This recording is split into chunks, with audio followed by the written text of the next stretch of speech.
Question number 66 is an important question, especially if you have solved example 22 of the same chapter, capacitors. Now, why is it so? It's because we have I just reduce some alternate methods to find the solution. Basically, the question number 66 is exactly the same as example 22. The only difference is they just ask for force in the example while they're asking for the force divided by the gravitational acceleration or g, which is that, so like it's connected to a rope and there's some kind of a tension. The phenomena is same, the concept is same, the numerical calculations are same. You're just going to divide by g, right? They've not given how much is the capacitor inside, but it is like kind of outside, and there's a pulley and there's this mass. So we have to calculate this mass. Basically, to find the force such that this K mass, this K dielectric, and of course it's connected to a battery with the electromotive force. This thing, I don't know what it's called. This name, and the let's make it 3D.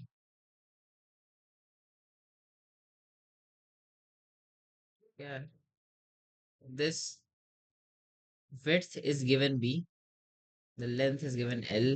Is this is of course T, the standard notation. Calculate the mass such that this dielectric is in equilibrium.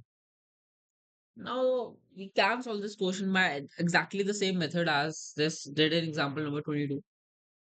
How this solved in example number 22, let me explain once again, then I'll tell you another method that I just found. The way they solved in example number 22 is they said like, okay, so what's the potential energy of the system? Leave potential energy. What's the capacitance of the system? So since these are parallel, this is air or vacuum. This is the dielectric. So the net equivalent capacitance is this just the addition. Now, addition of what? Let's say it is some X inside the capacitor. So X B epsilon naught upon D and K plus plus L minus X B epsilon naught upon D. This is the net capacitance, and you take B epsilon naught by D common. B epsilon naught by D common, and so yeah, that's it. Kx plus L minus x. You can take this x common, so you can write plus x k minus 1. ये positive था ना? हाँ, plus x k minus 1.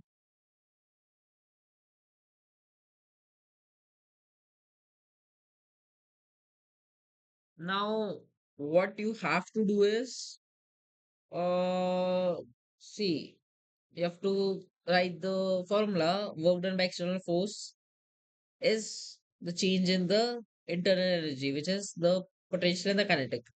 But since they are saying it should be in equilibrium, that means there should be no change in the kinetic. That means the only change should be in the potential energy of the system. Now, the potential energy of the system, what is it? It's the minus of work done by internal conservatives, or it's some kind of work done on a system that's been absorbed. We're going to use both the definitions. See, you know the thing, doing work means transferring energy, and work being done on something that means getting energy. So we'll use both the definitions. So first of all, the external force is tension. Let's say T. Let's say this is a small displacement. You can't take it in any direction. You can take this is decreasing. It's the velocity. You should not take it as stationary, of course. Since it's in equilibrium, you can't take it's going right or it's going left. It's your choice. I'll choose it's going left because that's how we solved in example number 22. And I'm just giving a repetition. of example, then I'll give my own method. So it's say it's has increased by some length dx, some kind of a new capacitance, or this kind of some change in capacitance. Let's say that's DC. So yeah. And so the external force is T and dx is the displacement and the opposite. So minus T dx is the work done by external force. That should be the change in potential energy. The potential energy, of course, I'm not taking the net potential energy, I'm just taking the change in potential energy. That is half dCV square. And basically, what is this potential energy? It's basically due to the electric field created. And we're creating an electric field. That means we are doing some work. We're doing some positive work, right?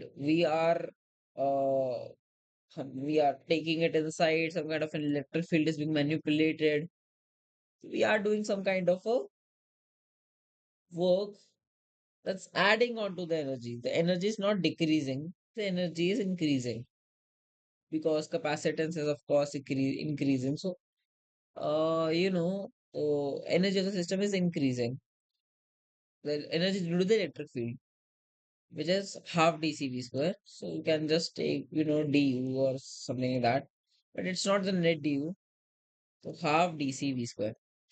Also, there's some kind another internal force. We are not doing some work. This is an internal force, and that's the force by battery. See, when this thing will move inside, it will require some kind of a Q charge, some dq for the capacitance. You know the equation Q is equal to CV. V to constant hai or this E curve V is constant. So as C is increasing, Q must also increase, and as Q increases, that means the battery is doing some work. But battery is an internal component. Of course, this whole is the configuration. It is an internal component. Its work done. Current negative will be taken as the change in potential energy. This work done will be, let's say, DC capacitance is being made.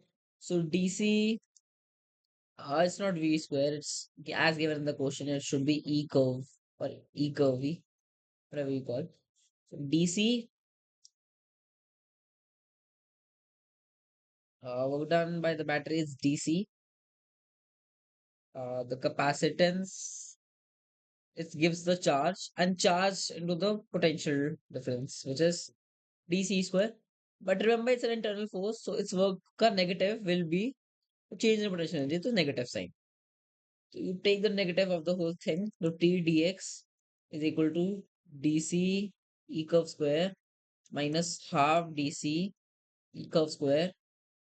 T dx is equal to half dc square e curve square. So you write it down. T is equal to half dc by dx e curve square. And dc by dx, we know the value of c. इसको x के साथ differentiate करेंगे. How much we'll get? See, this is always a constant, बाहर आ जाएगा. This will reduce to 0. X का k minus 1 हो जाएगा. तो b epsilon naught by d half k minus 1. This is the t which is equal to the mg. तो m की value आ जाएगी बस. Wait.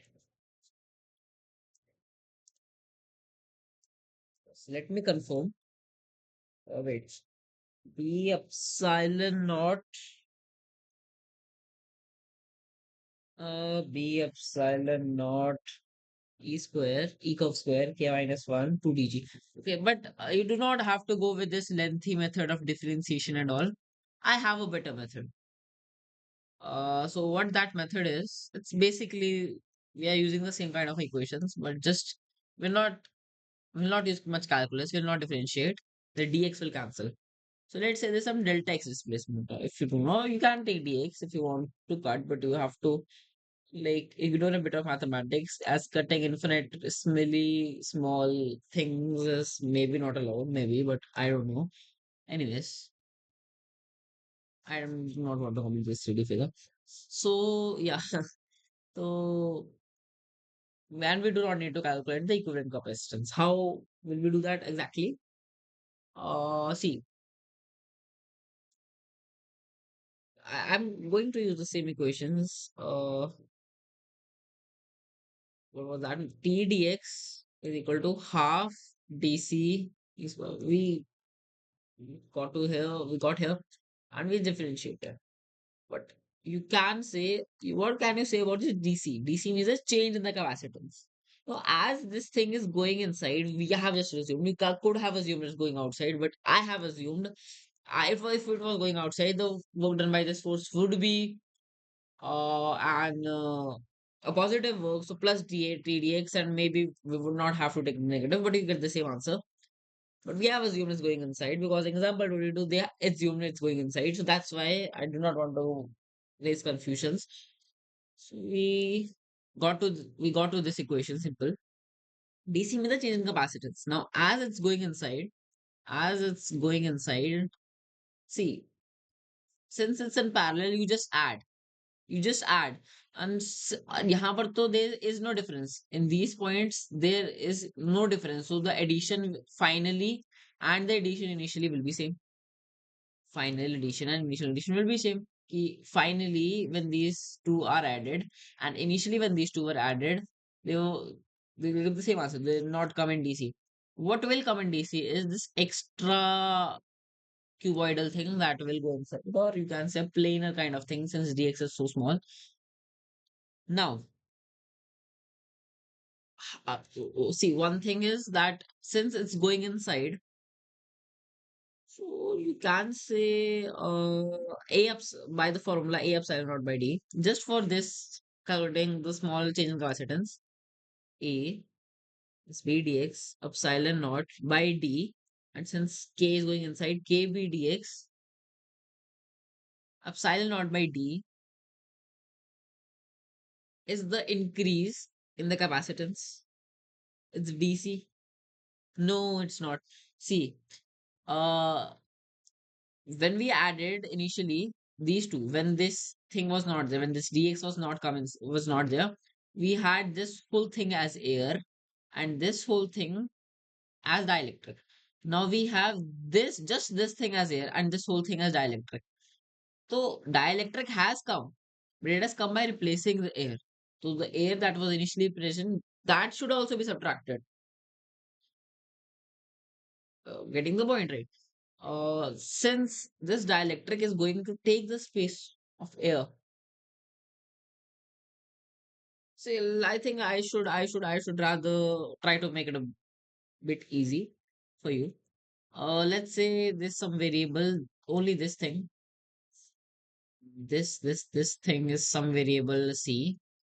This thing is some variable, I don't know. Let's take alpha beta. This is some beta. This is some gamma. Now, initially, what was there? Alpha plus beta were for the what we call it air. So the capacitance could be calculated as the net capacitance could be calculated as uh alpha plus beta, or you can say alpha epsilon naught up, al, b alpha epsilon naught by d plus b beta epsilon naught by d plus b gamma times k epsilon naught by d, and then you add, and then you get the capacitance b epsilon naught by d, and then you take it common alpha plus beta plus k gamma.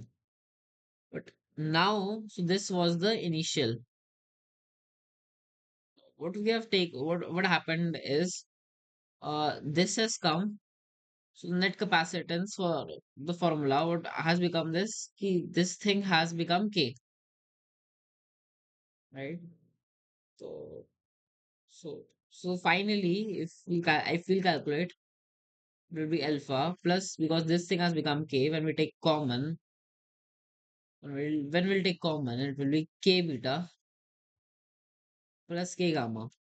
And we have to calculate the difference. So when we'll subtract both of them, what will we get? B epsilon naught by t, alpha alpha तो cut जाएगा. uh we'll take k common from both. नहीं, beta common from both. Beta common from both. K minus 1 plus p epsilon naught by d. Gamma common. Actually k gamma भी cut ही जाएगा. So will be reduced to this thing. Now since beta is taken as dx basically, so we'll just put dx. So this is basically dc, right? Similarly, you can drive this another way also.